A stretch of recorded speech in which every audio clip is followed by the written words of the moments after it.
สบายดีในบทนี้มันจะมาสอนเกี่ยวกับการนำใช้ Snipping Tool นะ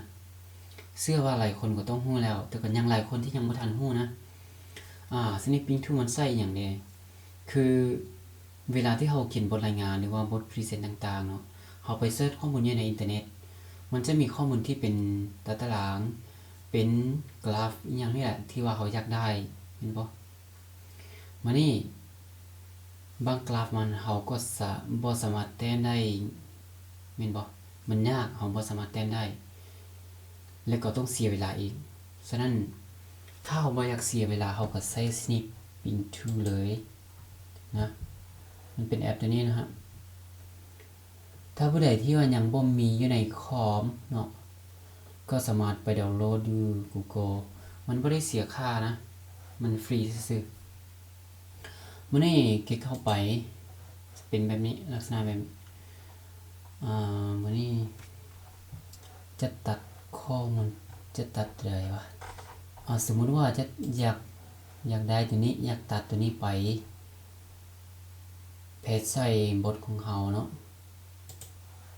นี่นะฮะเจ้าก็ติดเข้าตัวนี้เลยคลิกตัวนี้มันจะหมุนแม่นบ่จะหมุนนิดนึง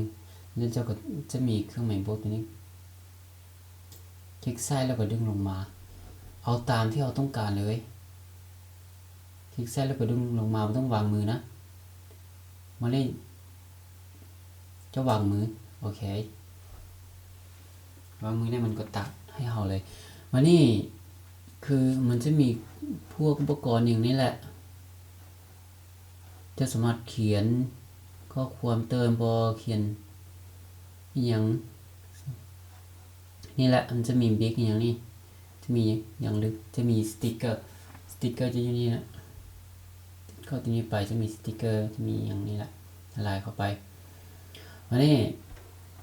ถ้าจะอยาก copy เนาะจะก็ copy ไปทางกล้องเลย Ctrl C แล้วก็ไปบทของเราเลยอันนี้นะ Ctrl V ก็จะได้เลยมันง่ายนะนี่นะที่สามารถย่อขนาดตามที่เราต้องการจบนะมันนี่ง่ายสุดถ้าผู้ใดที่ว่าคือถ้าผู้ใดใช้คือมีบางคนจะแคปจอแม่นบ่แคปจอคอมนะแล้วก็ไปตัดเอานี่แหละมันเวลาที่เราย่อมันจะบ่ค่อยงามปานใด